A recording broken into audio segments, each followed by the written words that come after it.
Welcome to episode 2 of this podcast, where we will be continuing with the Loki series with episode 2. So, before I begin, the episode length should be 53 minutes and 12 seconds, and I'm playing it at 1.23 times the speed. For anybody who might be curious, I do tend to play a lot of the stuff that I watch on either YouTube or whatever it might be at a slightly faster speed. I don't know why. It plays a lot better to my brain that way. I don't know if that's a thing. I don't know if that's I don't know.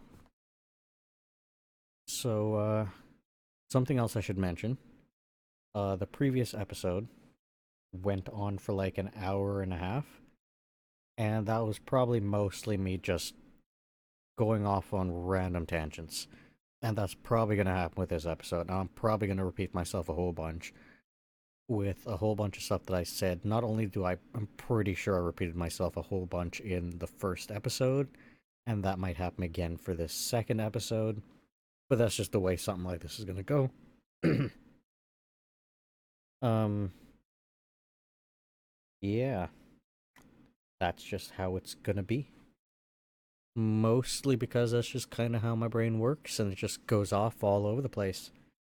And, I can't really stop that. If I had like a script or something like that, likely it would be easier to just stick to a script. But since I'm not doing something like that, I kind of want it to flow in a way. Whatever I think just kind of comes out. I'm thinking that's probably a better way to do this for me, at least for now. Mostly because writing a script, figuring out how to edit it, and do all that kind of stuff, it's just gonna take forever. And I don't have that kind of time. I believe season 2's like releasing in maybe 4 days, and I have 6 episodes of season 1 to go through in this format. So yeah, don't have that time. Plus, since I work full-time job, it's not even possible. It's just not something I can do. But anyways, hopefully I can avoid going off on too many tangents this episode. We will see. But for now, let's just begin with episode 2. Start out with a slight recap, real quick, of the previous episode. I really like this propaganda video. A variant propaganda video, showing off the Sacred Timeline.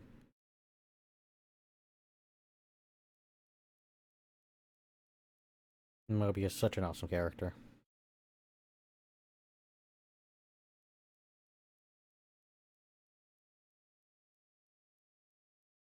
Skipping ahead a little bit. Get to when it actually starts. Here we go. Wisconsin, 1985.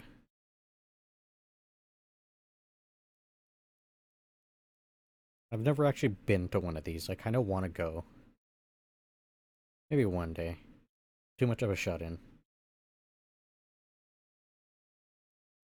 So the TVA just show up and appear.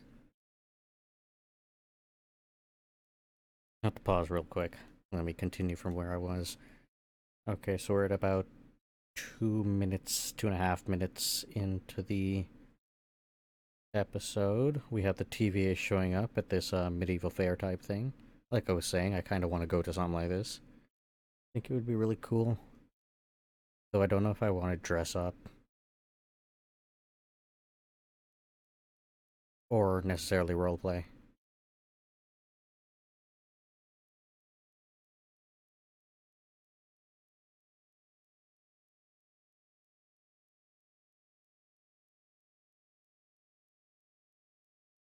Also, another little bit of an oddity.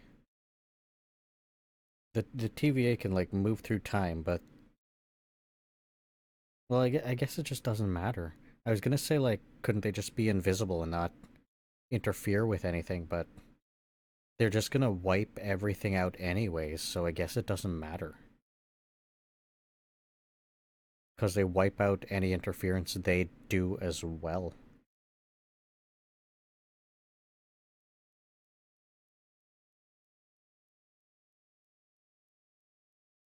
You awesome music.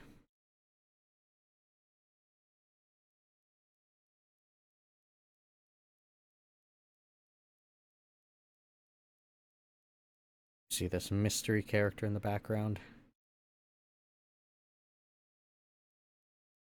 Of course, we already know who that is.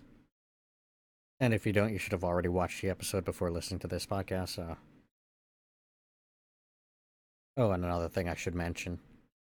I'm just gonna spoilers will be all over the place. I'm not even gonna tag them. That's just how it's gonna be. With pretty much everything I plan to do, there just won't be spoiler tags anywhere. I'm just gonna assume that people have already watched whatever it might be before listening to this. And about going on tangents and stuff like that, that's just gonna happen. Awesome intro sequence again with the word Loki and all the characters changing around. I really like that. I hope season 2 also has that.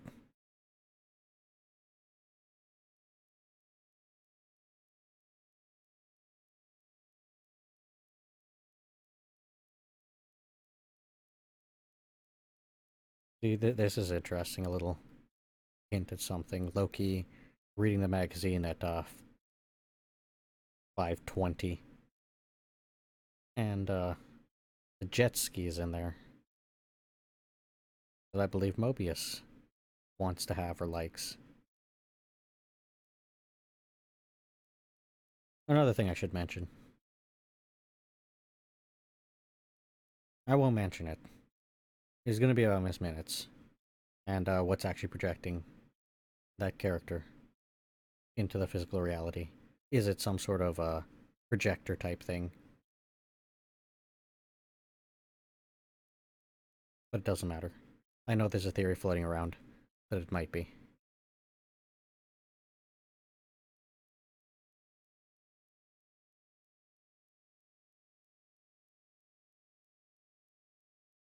Loki's outfit is so awesome.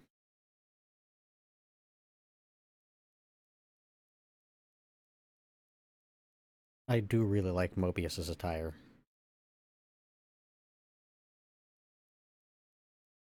I guess TVA business suit?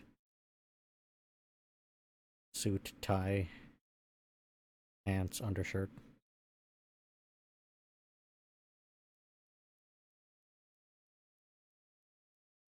I'm assuming all the Lokis that he's showing at 710 are references to other Lokis that have existed, probably in the comic book.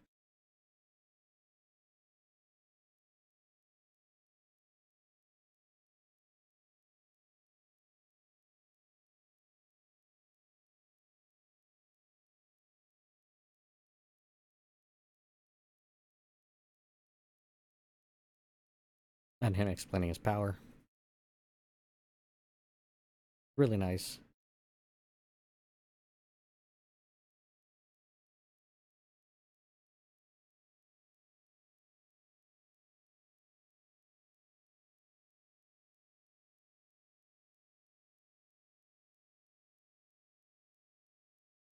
Let me skip ahead a little bit. They all show up at the medieval fair.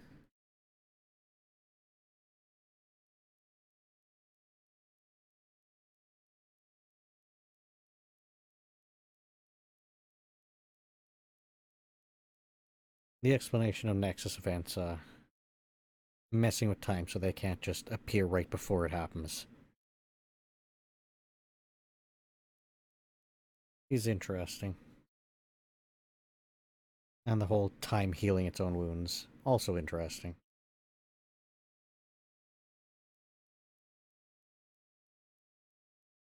It's all these little rules that almost seem like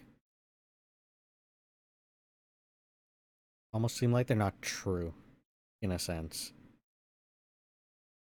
It's almost like maybe that would damage time too much if you can do something like that.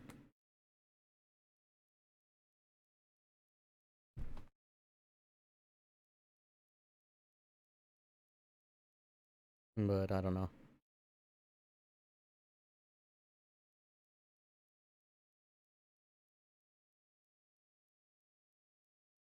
Mm.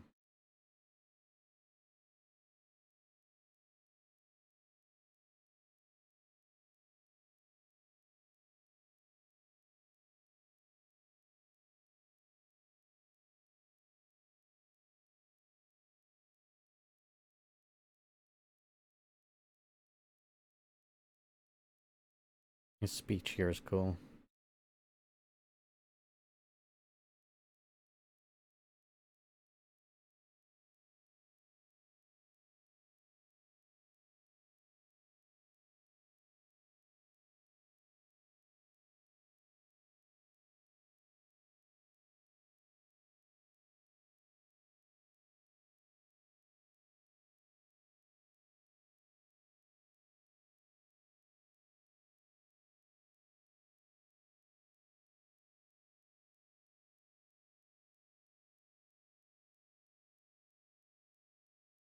He needs assurances.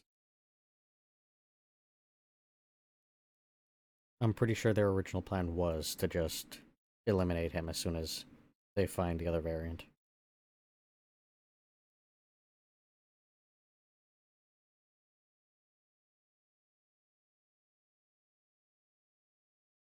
I also have a feeling, a pretty strong feeling, that even if a Nexus event were to cross that threshold, it's still possible to deal with that timeline and just remove it.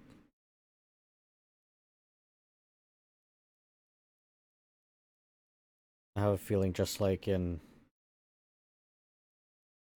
any usual situation like a business or whatever, you'd probably set the workers within certain parameters where even if they fail, you still have leeway outside of that to be able to still deal with it.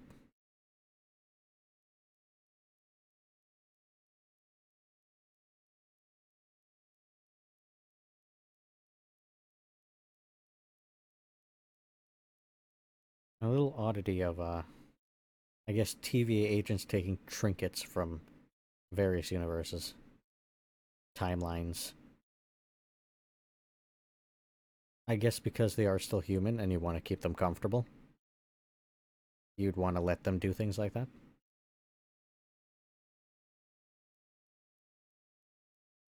It kind of sucks that Ravona's character didn't get much screen time. I'm assuming in season 2, or maybe in like the main movies and stuff. She might.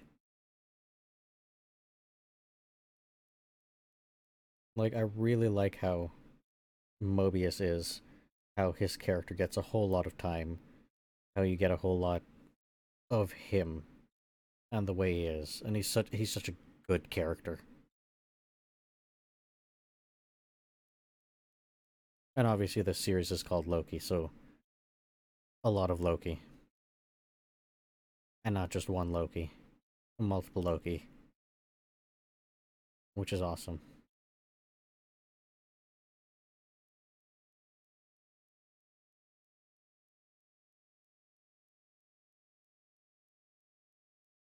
And of course, another thing, this entire time she knows that there is no timekeepers. It's Kang at the top of everything.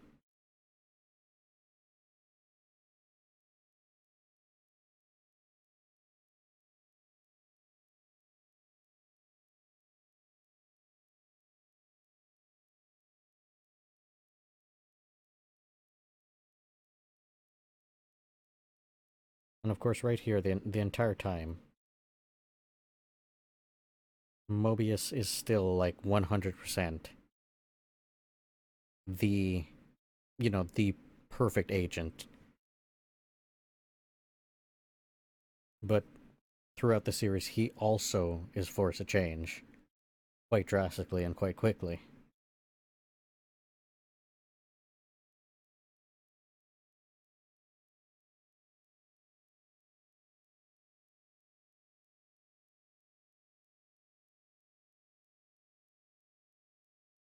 So everything he's saying,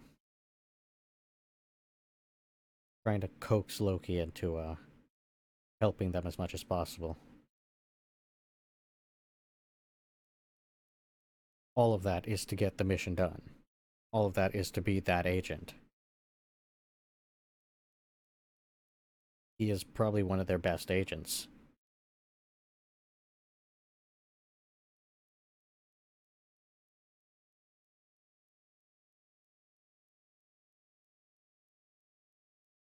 But obviously, he does care. He's a caring individual. And I do believe that, or else he wouldn't have changed the way that he did. To do the right thing, even in the face of, everything that he had been working for, however long he's worked for the TVA, being kind of turned upside down on him, and him having to question all of that. In the end, he still wants to do the right thing for the greater good and for the people he cares about. And he's not just another cog in the machine that is the TVA. And this scene at like 1800, very reminiscent of The Cube. One of those movies. I think. I'm pretty sure one of those movies did a scene like that. I don't know why my brain's jumping to that. Did that movie? It was a different movie. It doesn't matter.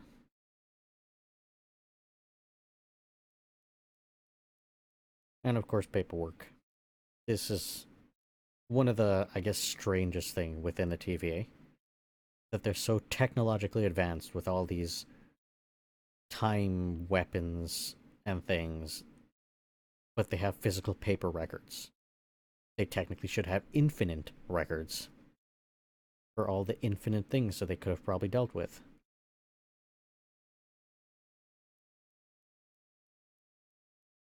But instead of having it all digitized or something like that, which is weird that they don't, it is paper. And you have to physically read, well, you would have to read through it on a screen anyways, but I mean, Control F would be your friend if it was all digitized properly, not just scanned in, but typed in.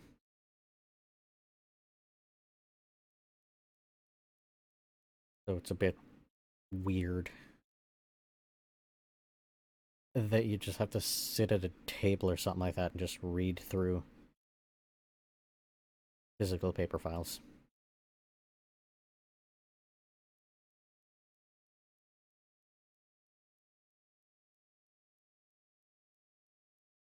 But it's interesting. It's interesting the God of Mischief having to sit down with a whole bunch of case files and just reading through it.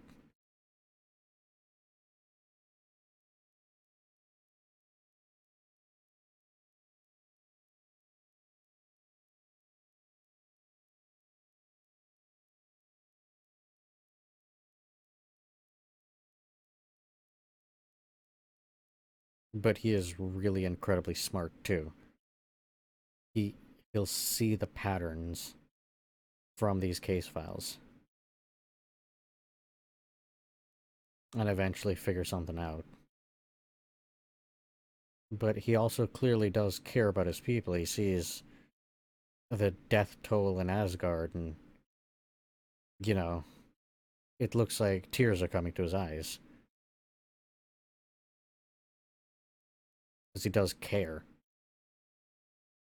And I guess that's what makes kind of a redeemable villain. If they do actually care, and they're not just a villain for the sake of being a villain. But I think in most media, that's kind of just how it works. The best villains are the ones that the audience can really relate to and understand. And not just the ones that are crazy for the sake of being crazy, or just written to be a villain, but they don't have anything much behind them.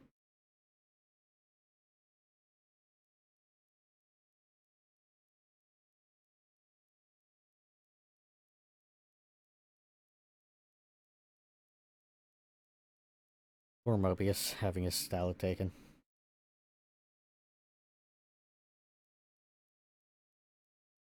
Actually, I don't think we've seen how they pay for anything or buy anything within the TVA. Can he just grab another salad?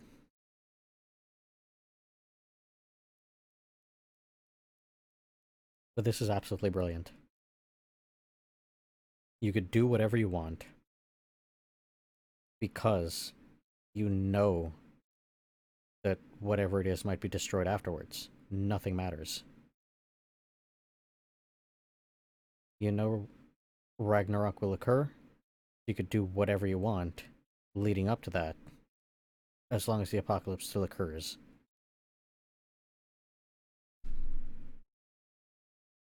So it's absolutely brilliant. You could hide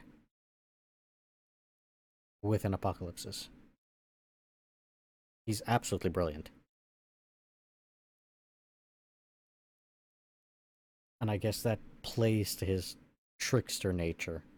He sees, he saw that opportunity in there. And I'm guessing that's why other people would not have noticed something like that. They're not thinking in that way.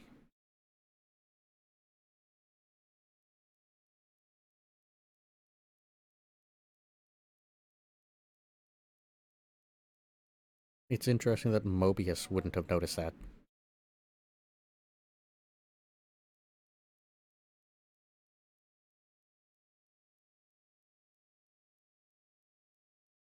Or any other one of their analysts or something like that.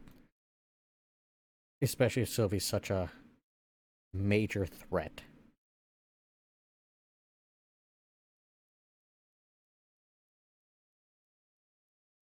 And of course they choose Pompeii.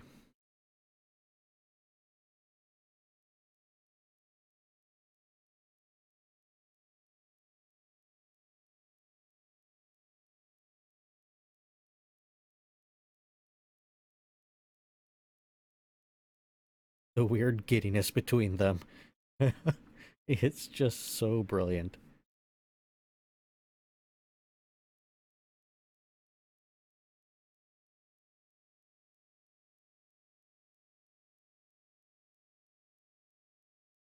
You absolutely know Mobius is super excited about testing this out. But they has to remember, oh yeah, I'm the agent here. I'm the adult in charge. I have to be serious.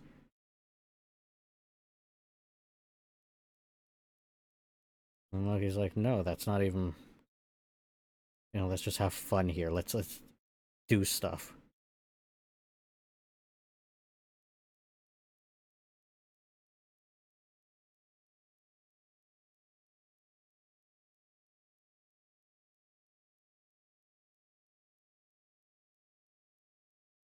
He's trying to mess with the timeline as much as possible. And then volcano explodes.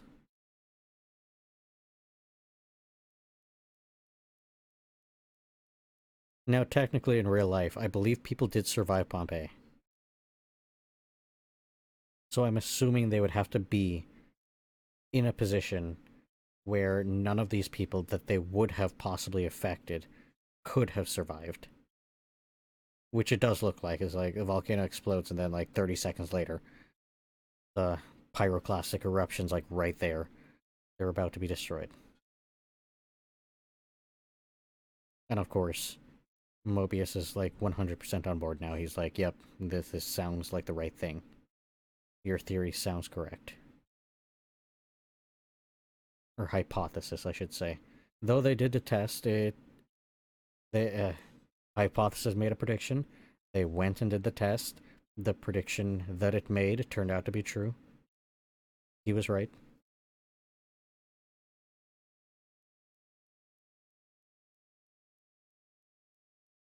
Even in a scientific sense, it's closer to being what could be considered a theory.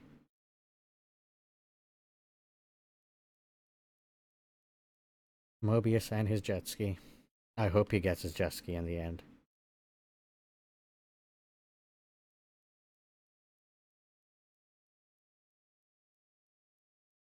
I'm sure he could get away with jet skiing somewhere, if you're just gonna prune a timeline anyways.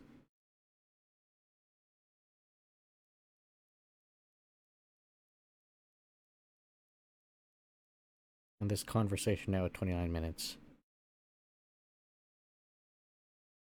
is like the brilliant other side of the coin here, where Mobius did this exact same thing with Loki, and now Loki's doing it back to Mobius. You know, take a step back and question everything you seem to believe in, and all of this stuff.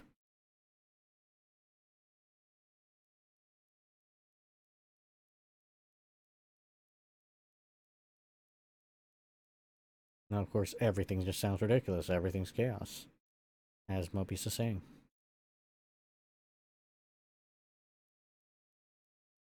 And Mobius' own glorious purpose. It's all very interesting if you take a step back and you look at it all. And you're like,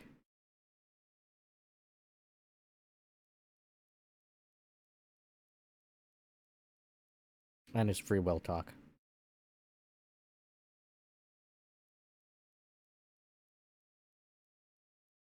Free will is a difficult thing to deal with in not just real life, obviously, but in this series. Because you know that the sacred timeline must go a certain way. But you also know that Kang must have an iron fist over the timeline of the TVA as well. So there is no real free will. Everything has to play out the way it has to play out.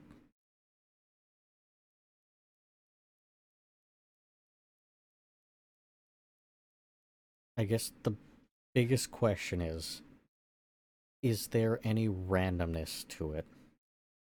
Is it just random that right now a Loki exists that is doing all of this?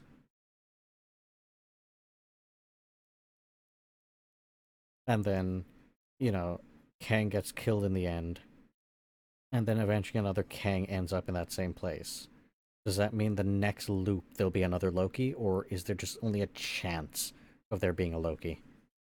So it could loop over and over and over again, infinite times, and then you'd hope every so often a Loki occurs.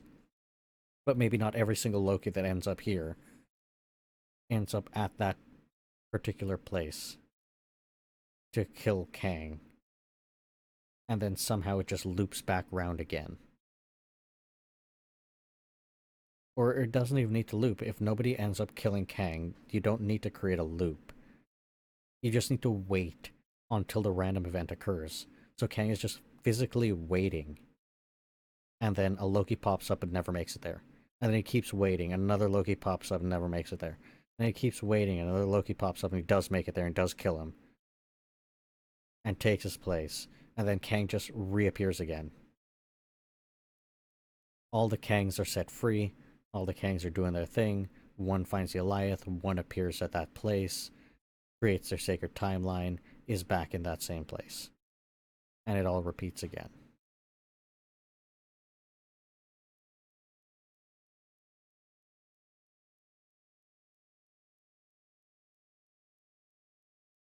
Of course, I don't like that ending if the entire next saga or phase ends like that and we just accept that Kang will always be there.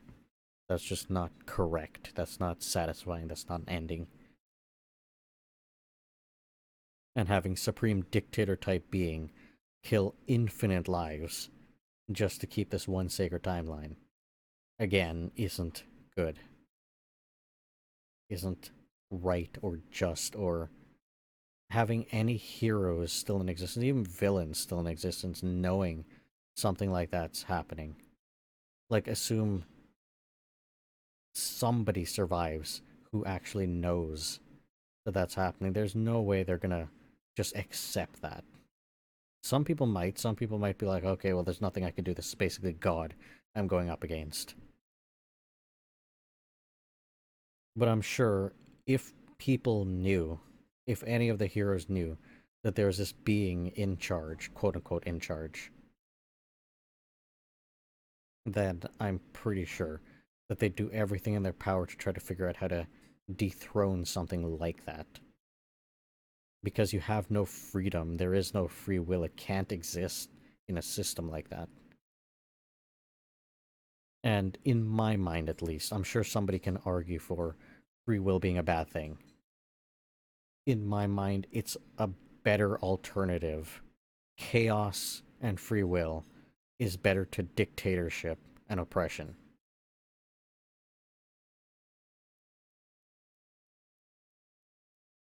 And I don't really know if there's any good arguments against free will that I'd be willing to accept. I've never heard of any. There might be, but as far as I know, all of the arguments seem almost temporary. And you need, like, benevolence and all of that kind of thing. The perfect, most loving, most benevolent being to be that one. But then, if that's the case, if they truly cared and were that good, quote unquote, why wouldn't they allow for free will? Or why would there be any evil or bad or anything like that?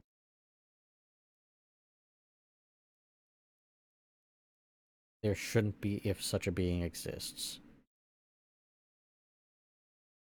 And that might be the only acceptable being to put in a place like that, but obviously nothing like that really exists.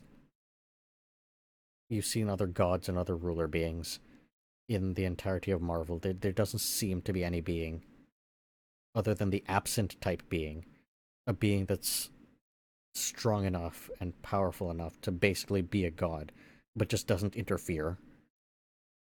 Or the type of being that does, but we haven't seen any being that's like all good, all benevolent, all, whatever it might need to be for basically the majority or basically everybody to just accept and be like, okay, that's a good ruler. I would be comfortable under a dictatorship under that type of being, sort of thing.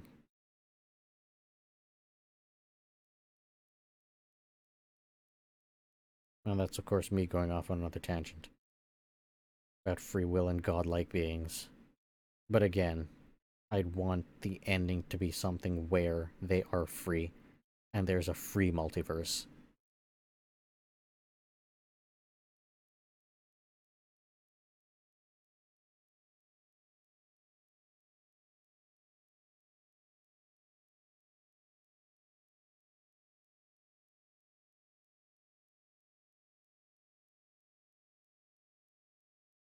It's a hurricane sail, of course. We're further into the episode, like 38 and a half minutes.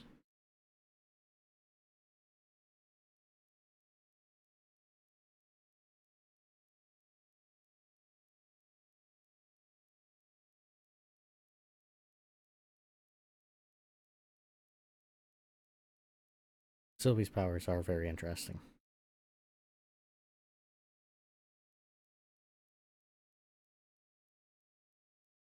I don't recall if she really uses them too much beyond just right here. This particular ability.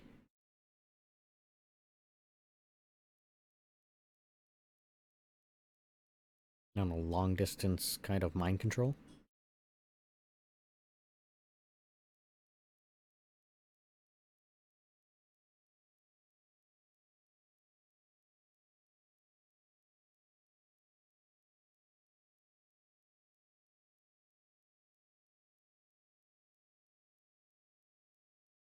And Loki talking to her through somebody else, basically. Through multiple other people. I really like this sequence from person to person. Kind of carrying on the conversation while also leading him somewhere.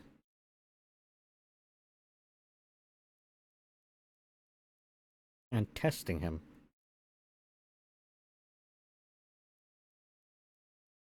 They're both kind of sizing each other up. kind of feeling out the situation.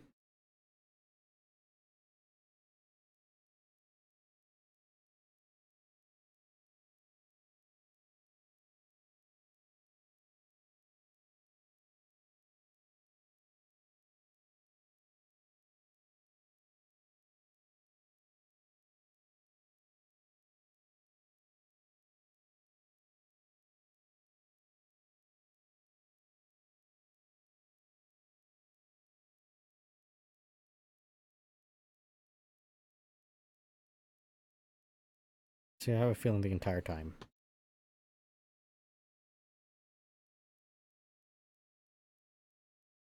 And the entire time, Loki's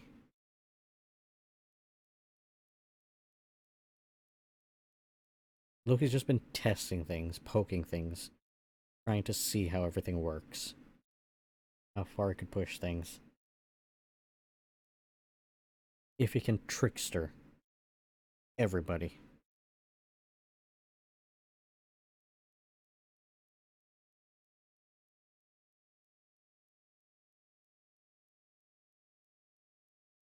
And of course, there's the effect of Sylvie's mind control-ish power.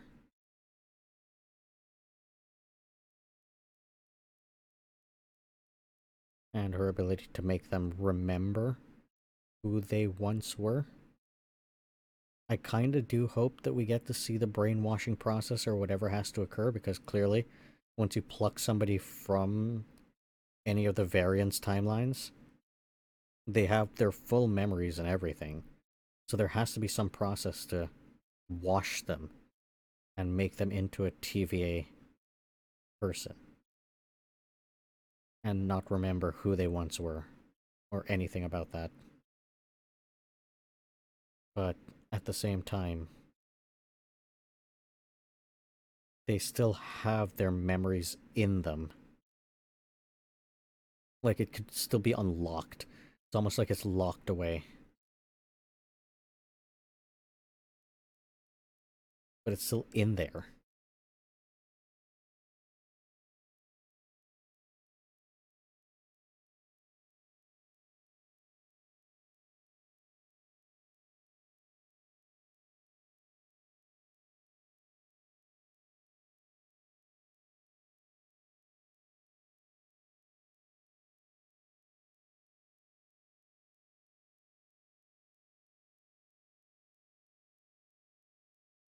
Now, Loki being tossed around in this fight sequence, it almost seems like he should be using his powers a little bit more to help him fight. But I think he's being overly cautious here.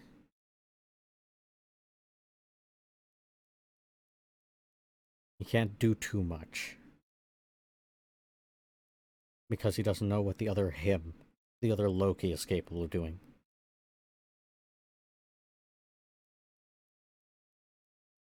It's a very kind of, I don't know, superhero type trope, I think, across all superhero type things. Instead of going all out right away, you just don't. Just kind of size up the other person, not really fight with everything you have.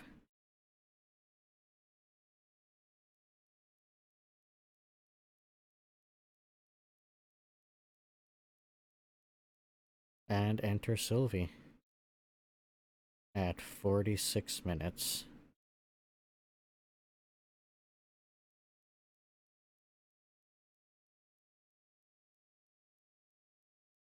And of course, we have to remember that she's technically a Loki as well. And to be completely fair, in my mind, this series title of Loki is a reference to her and not to the main Loki we've really been following. Because all of this is basically her doing and her story.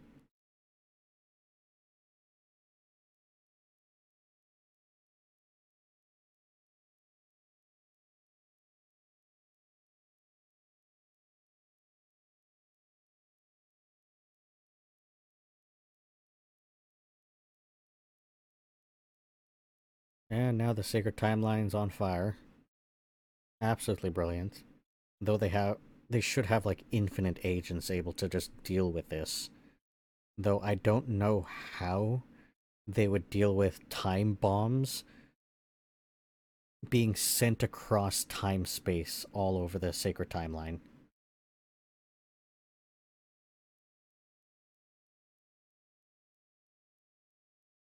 Like, how do you go back and fix that when that shouldn't be done?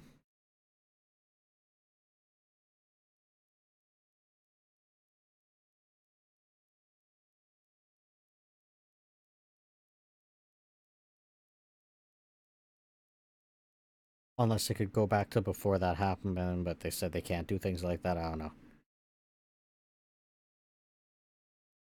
But this episode's so good. Introducing Sylvie and this amazing plan that she had come up with to not only avoid the TVA agents all this time for as long as they had been hunting her, but also to slowly gather things together in order to put together this plan. And then in the next episode, obviously, you see more of her plan and what she was trying to accomplish. But you clearly see what a formidable foe to the TVA she is, and how extremely capable she is.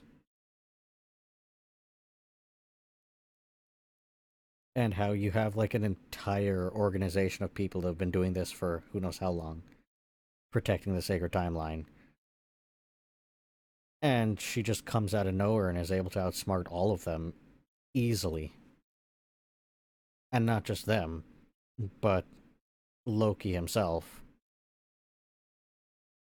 He's completely met his match when it's come to her. And he's not on that level. And that's him in these scenes coming to terms with that. Like, I think the look on his face at the end of this episode was exactly that. It's like, this is what a Loki is capable of if they're driven enough. And his entire life, he has never been driven to that point, I don't think. But again, this is all part of him growing and changing and moving forward. Even if it's not like anything big in this episode like it is in other episodes. It's all just little bits and pieces, I think, of him becoming the character that he ends up as at the end of this series. And hopefully, obviously, in season 2, it will just continue like that, I hope. But I do feel that the character of Loki is really well done in the Loki series for season 1. So I'm thinking in season 2 there may not be much more development for his character. I'm thinking and I'm hoping that we get to focus on all the other characters that we don't get to see as much, or we don't get to see them grow and change as much, or get too much backstory from them. And in a trailer, you see a few of them, and plus a new character, which I'm really excited for. But I'm thinking he's basically settled, Loki is basically settled into the type of character, the right feel for his character at the end of season 1. And then in season 2, it's all the other characters settling into and becoming, more major. But what also kind of sucks is there aren't as many episodes as I kind of hope that there would be, because there's so much more story you could tell with this. And I understand that it needs to be a short series because the movie or the series leads into a movie or leads into the movies where, more things get flushed out for the main villain and all of that. And eventually it's all supposed to come together. So you can't spend too much time with a TV series. But it's also why I really like WandaVision. which really flushed out their characters in a way that you can't really do in like a 2 or 3 hour movie or 1.5 hour movie or anything like that. You could really get into the feel of the characters and build the characters and really show the emotion. And WandaVision did that really well, dealing with Wanda and her trauma. And it's almost like a reverse kind of thing, where she's been hiding from all of that trauma that had occurred and built up walls around herself, quite literally, and metaphorically and mentally and all of that, to avoid the trauma, but she couldn't stop it from coming through. She couldn't stop all of that from just overflowing, no matter how hard she tried to block it all out, I guess. And then in Loki, it's like you have this character with all of this past trauma that had occurred, not just the main Loki that we're following, but also Sylvie. And then you absolutely know if any of the TVA agents remember who they once were and realize that they had their entire lives ripped from them and they were just plucked from their timelines and put as these agents whose jobs are to literally go in and do the same thing that had been done to them to other people, or just straight up kill other people. There's going to be some messed up stuff to deal with the fallout of something like that. But I don't see that happening to all of the TVA agents. I only see that really happening to some of the main TVA agents. It would be interesting to see how Mobius kind of reacts and deals with something like that if that occurs. Would he still want to be a TVA agent? Would he want to, choose to stay as part of the TVA but change it into something better? Which I kind of hope for in the long run of the series, either in some movie or maybe a Loki season 3 or 4 or something like that. It would be cool actually to have the Loki series, piecewise throughout the next phase or the next two phases or whatever, having seasons sprinkled in between because you had Kang introduced in the very first season. And you have a lot more of how the multiverse works and timelines and all of that. Like, literally, all of the rules and all of the understanding of how the sacred timeline works and how variants work and how all of the other stuff work together. It's all in the Loki series so far. We haven't really had much of that in any other movie or even TV show. So to have that continue and be dotted across multiple movies just in the form of like a 6 episode TV series, Loki season 1, season 2, season 3, up until the end where we get to dealing with Kang finally. Maybe that's like a big Avengers movie or 2 movies or 3 movies or however they choose to do this. I think that would be pretty cool. And giving these characters who kind of kicked it all off, good endings where we get a proper ending for a TVA like organization. Either, you get rid of the TVA altogether and you just have nothing like that, or you reform a type of TVA organization that's job isn't to prune timelines, it's to keep the multiverse free from any being who might try to enforce a sacred timeline or something like that. And maybe it could also double as like a prison, having that act, having that organization act as a prison for beings like Kang, who get to the point where they're capable, technologically or whatever, of messing with timelines, having this organization step in at those points to stop any beings like that, so that no reality, no timeline, no multiverse, no universe within any multiverse can be messed with anymore by some being who's capable of messing with them. I think that would be a nice ending to something like that, because I also don't see everything just being undone, where all these variants get placed back into their original multiverses in their original whatever they had been doing, for the TVA to just dissolve in that way, where it's like it was never created in the first place. So all those beings and all their timelines just continue on as if they had never been plucked from those in the first place to be made as part of the TVA. I don't really know if I would like it better one way. I would like it better one way where the TVA stays as a TVA and continues to operate in some way where all the agents can choose whether they want to stay or go.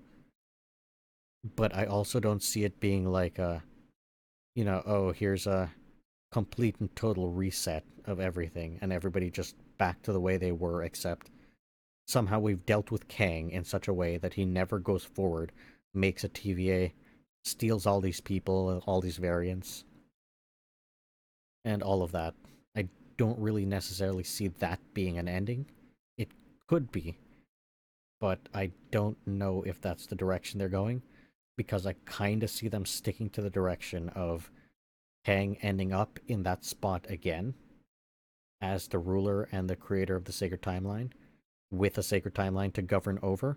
But then beyond that, because of Loki, because of Sylvie, and because of all the changes that have been made, probably even in Ant-Man and in other upcoming movies, I kind of see it being morphed in such a way that on the next go around for Kang, while he's just sitting as part of the Sacred Timeline, there are a whole bunch more beings that are hiding away, either within like pocket dimensions or something that isn't part of the Sacred Timeline but Kang can't see or govern over, or them hiding still within the same Sacred Timeline that know that he exists and are forming a plan to deal with him. And I kind of see it going more in that direction than in some other direction. Of course, the other way to deal with this is to make sure Kang is never born, but I don't know how you do that across every multiverse. And I don't think that's a good solution either, because that has its own moral implications. It's like, if it's possible to go back in time and stop this one bad guy from ever being born, is that the morally right thing to do? I don't know if that's the case, because you know that not all of his variants are evil. In the comic books, it isn't being played like it is in the movies, where you have like multiple timelines and each of these different universes has their own unique Kang from beginning to end, or whatever their beginning is to whatever their end might be, and you have multiple of them. In the comic books, it's like there's just this one Kang, and every time you see him, it's just the same one guy from that same beginning going through different eras of his own life.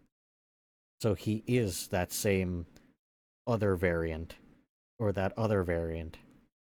It's just all him at different stages of his one life, at different points in his own one timeline. But the movies have changed that to being like, oh, there's just multiple of them. It's not all the same being. And of course, like, I think a lot of people online have been speculating. I'm thinking that the Kang from Loki is the same Kang as the one from Quantumania, and may very well what happened in Quantumania will lead to him being the same Kang in Loki. I think that seems reasonable. Whether or not he finds the Alioth when he gets shrunk down like subquantum or whatever ended up happening to him there, or whether there's a theory that, that particular Kang does become an Alioth, and then some other Kang comes in and finds this one, which I don't know if I necessarily like that particular idea, but we will see how they decide to play that out. But I feel like there needs to be more use of the characters in Loki and more backstory, and hopefully season 2 gives us that for some of the other more main characters. For Kang, I don't really care if he shows up in season 2. I know from the trailers some variant of Kang exists, but it doesn't really matter if Kang shows up too much in Loki season 2. Obviously, he might show up more so in future movies where he's more of a main being. Now, whether or not in real life the actor ends up continuing playing Kang or will be replaced by somebody else, it doesn't really matter. We'll just have to see how the courts play out and how all of that, how Marvel decides to go with that. But I don't believe that they're going to abandon the whole storyline of Kang and everything that they've set up so far. And I don't believe that they're going to pivot, like some people believe, to being more of what Secret Invasion tried to set up, which Secret Invasion has its own problems with the way that that series went.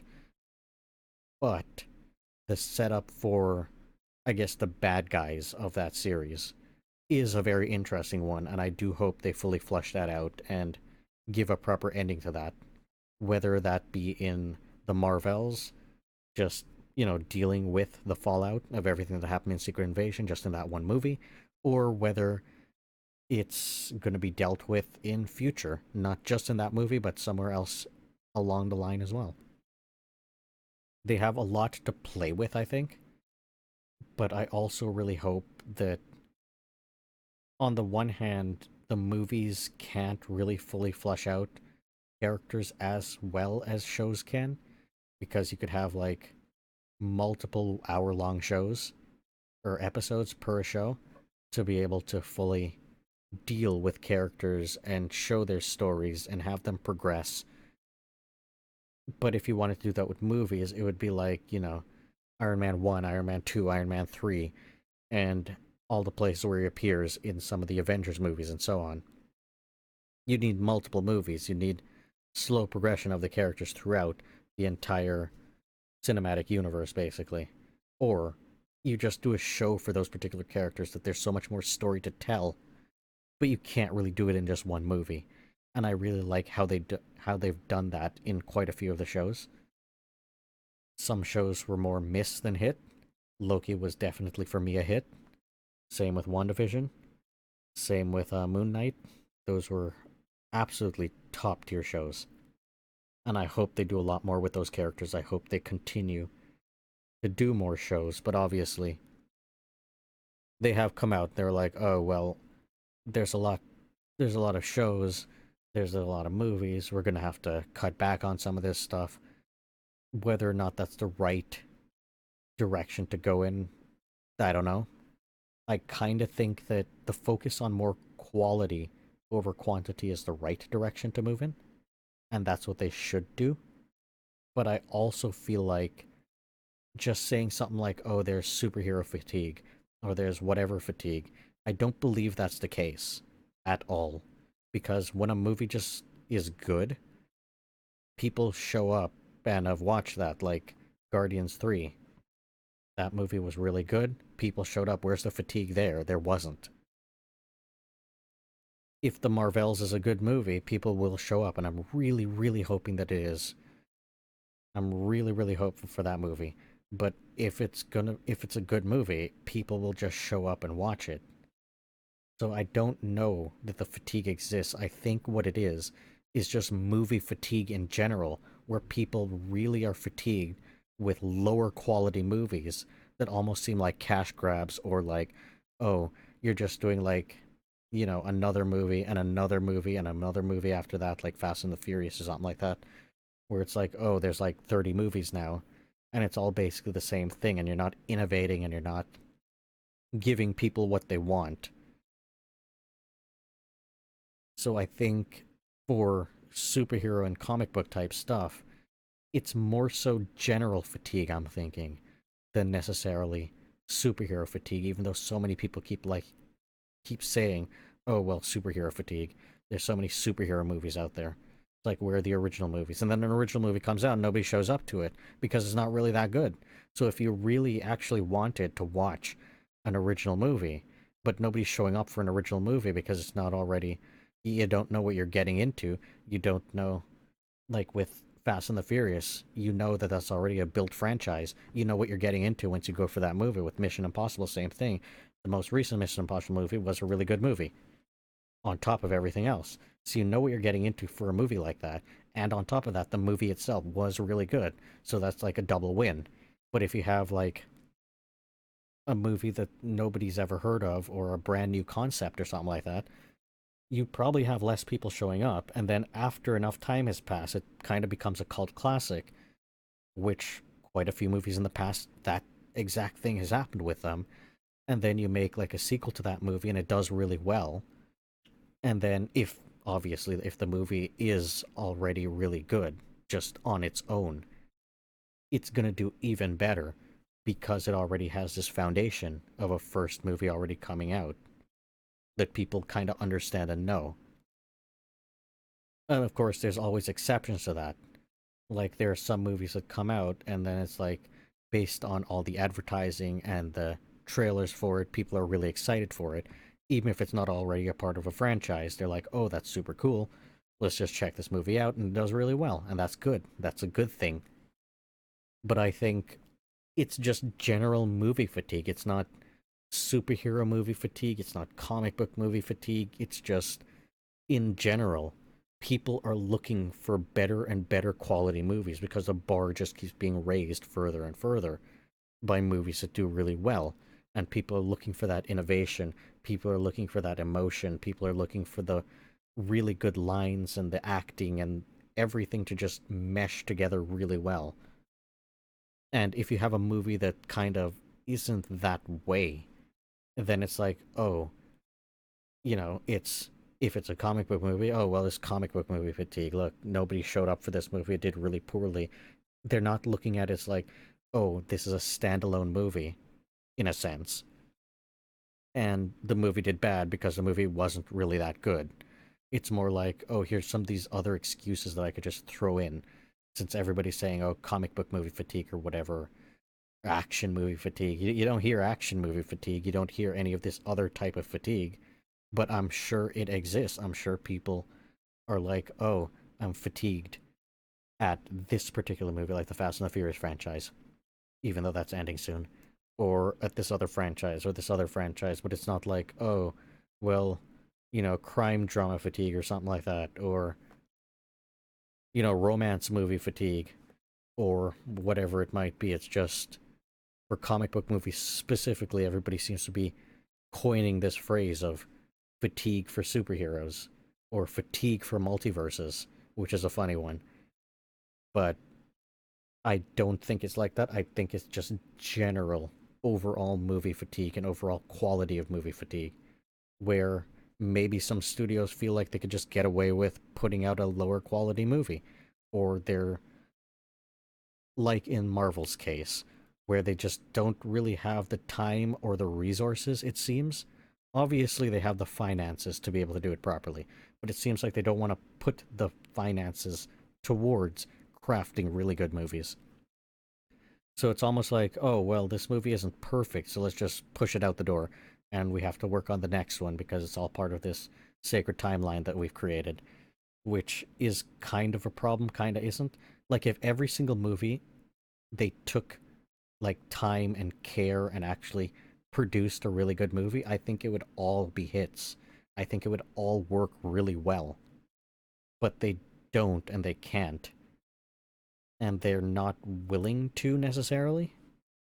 It's almost like they need filler movies or filler TV shows all over the place to just kind of pad out, even if they're not so good, even if they're, not well received, it doesn't matter. Because eventually they'll craft, they'll put the resources towards crafting like a major Avengers type movie, and that's going to get the people in the seats, or they'll take the time to craft, something really good somewhere in between there, and then that will get the people. But it's like this whole notion of, oh, we could just push out some movie that we know isn't necessarily that good or isn't at the same standard or reaching the same bar as some of the previous movies. I think that whole, I don't know, way of doing things needs to shift and be thrown away.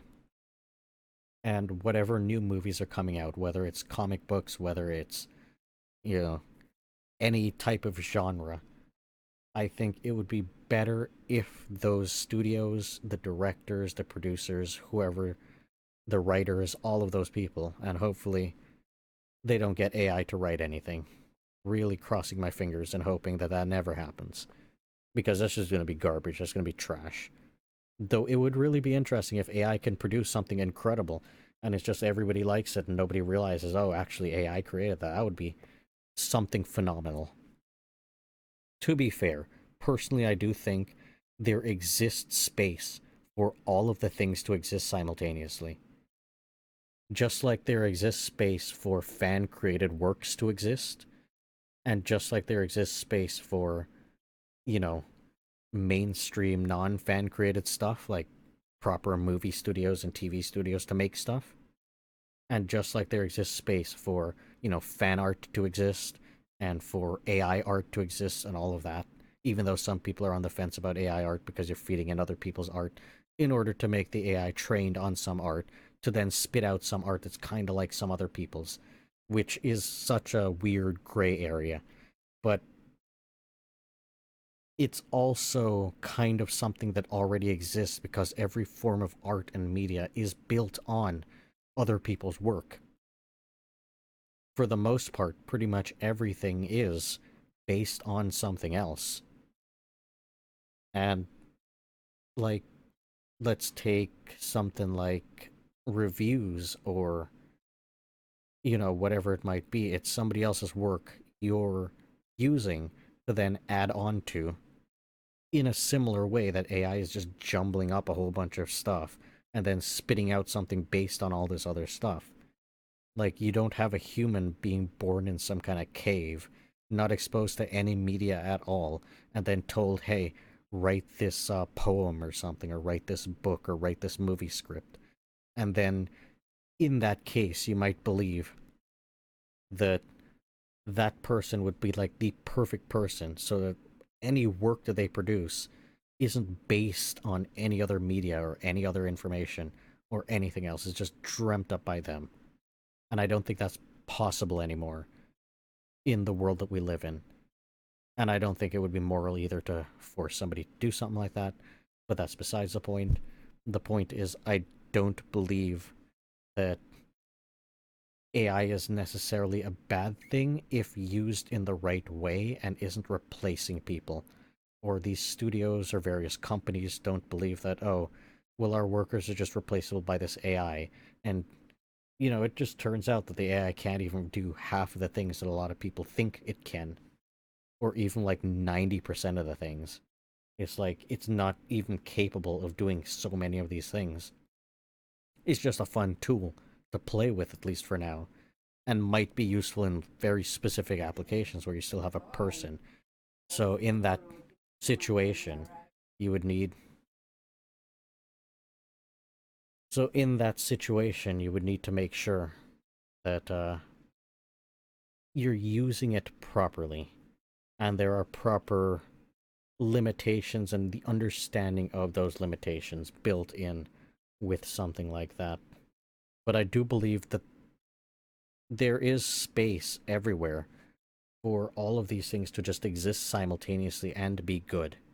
Just like I also believe that there is space within comic book movies for everything to just be good if given the time and, the right writing and the right directing and the right acting and all of that to be meshed together for it to be good. You can have every single movie going forward within the MCU be hit after hit after hit. I do believe that's possible. And I also believe that the TV shows are useful. I believe that you could go into a lot more detail using the TV shows that you just can't with the movies. And it's just to the benefit of those characters to be able to do that and fully flesh them out and give them proper backstories and get them to the point that you need them to be to then use them in a movie. And to have them be like a main character in the movie and for you to understand how they went from whichever character they started with, however personality or beliefs or whatever, and then morphed into what they are in some other movie where you see them again later. And I don't necessarily think that it's a problem having all of it be part of some sort of MCU or universe type thing. And I don't really believe that if done right, you would need somebody to watch all 50 movies and all of the TV shows and every single episode and blah blah blah. I think it can be done in such a way where each movie can be viewed almost as a standalone movie and be enjoyed in that way and still be good, and also be viewed as part of this entire cinematic universe and still be good. I believe that both of those things can occur. And I'll see you in the next episode because this went on quite long.